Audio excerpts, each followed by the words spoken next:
आलोचकों की वृद्धि कैसे? आलोचना करना एक प्रिय कार्य है। इस कार्य को करते समय का आभास भी नहीं होता है। ऐसे ही थे एक सर्व निंदक महाराज, जिनकी निंदा करने की चतुराई देखते ही बनती थी। ये महाराज सारा दिन खाली बैठे रहते थे। कोई काम धाम से दूर दूर तक रिश्ता नहीं था, बल्कि हर आते जाते व्यक्ति के कार्यों की आलोचना करना ही इनका प्रमुख कार्य, परम गुण तथा परम धर्म था। निंदा करने के क्षेत्र में तो जैसे इन्होंने महारत हासिल कर रखी थी, डीलिट की उपाधि प्राप्त कर रखी थी। निंदक महाराज को कोई व्यक्ति कार्य या मेहनत करता हुआ मिलता तो उससे कहते, तू तो मूर्ख ही पैदा हुआ है और जिंदगी भर मूर्ख ही बना रहेगा। सारा दिन मेहनत में लगा रहता है, इतना पैसा कमाकर क्या करेगा? इतना लालच अच्छा नहीं है। जब देखो तब काम में लगा रहता है, थोड़ा बहुत आराम भी कर लिया कर। इसके विपरीत अगर कोई खाली बैठा मिलता तो उससे कहते, तू के जिंदगी भर कामचोर बना रहेगा, कुछ मेहनत कर लिया कर। बिना मेहनत के जिंदगी में कुछ नहीं मिलता है। अगर सामने 56 भोग की थाली रखी हो तो उसका स्वाद लेने के लिए भी हाथ मुंह चलाने पड़ते हैं। बिना मेहनत करे मुंह में नहीं जाएगा। अगर कभी कोई व्यक्ति पूजा पाठ करता हुआ मिलता तो उससे कहते, काम ना करना पड़े इसलिए पूजा का बहाना लिए बैठा है, घंटों ऐसे ही बैठा रहेगा, भगवान के नाम पर समय खराब करता रहेगा और काम से बचा रहेगा। किस्मत से कभी ऐसे व्यक्ति से मुलाकात हो जाती जो पूजा पाठ से मन चुराता था, तो निंदक महाराज उसको उपदेश देते हुए कहते कि ये तो बड़ा नास्तिक है, पता नहीं क्या खाके पैदा हुआ, भगवान की पूजा पाठ में बिल्कुल मन नहीं लगता, भगवान की शरण में जाए बिना तो मुक्ति का द्वार भी नहीं खुलता। इसने तो नरक में जाने के लिए पहले से ही अपनी सीट बुक करवा ली है। सब निंदक महाराज दिमाग के बड़े धनी थे। उनका दिमाग पवन की गति के समान चलता था। ये तो चित्त भी अपनी और पट भी अपनी ही कर रखते थे। निंदा के क्षेत्र में सर्वश्रेष्ठ निंदक की उपाधि से विभूषित करने योग्य थे। एक दिन निंदक जी की सारी बातें नारद जी ने विष्णु भगवान को बता दी।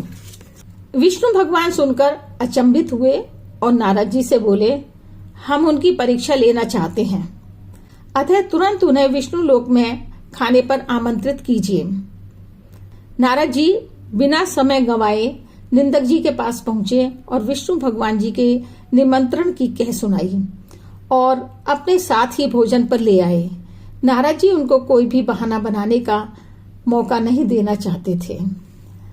लक्ष्मी जी ने अपने हाथों से अनेकों प्रकार के स्वादिष्ट भोजन बनाकर स्वयं ही सब निंदक जी को परोसे। भोजन लक्ष्मी जी के हाथों तैयार हुआ था, इसलिए बहुत स्वादिष्ट था। सब निंदक जी ने खूब जमकर खाया। खाना खाते समय बहुत खुश नजर आ रहे थे, इसलिए ये ज्ञात हो रहा था कि निंदक जी को भोजन पसंद आया है। उनकी प्रतिक्रिया देख विष्णु जी मन ही मन ये धारणा बना चुके थे कि ये लक्ष्मी जी द्वारा तैयार किए गए खाने की आलोचना नहीं कर पाएंगे, परंतु मन की शंका का समाधान भी तो जरूरी था तथा नारद जी को संतुष्ट भी करना था। अतः विष्णु जी भगवान ने पूछा, महाराज भोजन कैसा लगा? आप संतुष्ट हुए या नहीं? कोई कमी तो नहीं रही भोजन में? सर्व निंदक जी बोले, भोजन बहुत स्वादिष्ट था।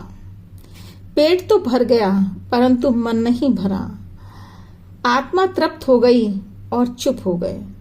विष्णु भगवान ने कटाक्ष दृष्टि से नारद जी की ओर देखा। नारद जी जमीन की तरफ देखने लगे। तभी तपाक से सब निंदक जी बोले, महाराज भोजन इतना स्वादिष्ट भी नहीं होना चाहिए कि आदमी खाते खाते अपने प्राणों से हाथ धो बैठे।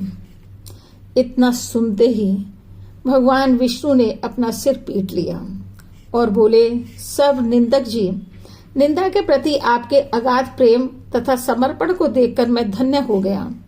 पूरा जगत जिन लक्ष्मी जी की प्रशंसा करते नहीं थकता, आपने तो उनको भी नहीं बख्शा। चलो खैर, अब अपनी इच्छा से वर मांगो। वर मांगने की बात सुनकर निंदक जी शर्माते हुए बोले, जैसी हरि इच्छा। अगर आप वर देने की इतनी जिद कर रहे हैं तो मेरे वंश वृद्धि का वर दीजिए। विष्णु भगवान ने कहा, तथास्तु। बस फिर क्या था, उसी समय से आलोचकों के वंश में लगातार प्रगति होती जा रही है। कहानी से शिक्षा। आप अच्छा करें या बुरा, आलोचना का पात्र तो बनना ही होगा। निंदा करने वालों की प्रजाति दिन प्रतिदिन कुकरमुत्तों की भांति बढ़ती जा रही है। उनको संतुष्ट करना असंभव है।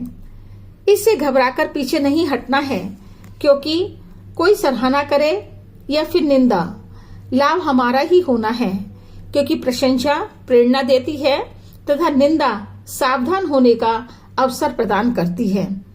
यह रस तो सर्वोपरि है। इस कहानी के ऊपर कबीर दास जी का एक दोहा स्मरण होता है, निंदक नियरे राखिए आंगन कुटी छवाए, बिन पानी साबुन बिना निर्मल करे सुभाए।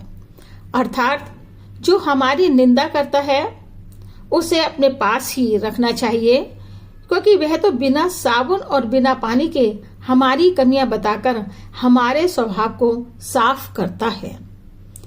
जय हरि हरि, जय भगवान हरि।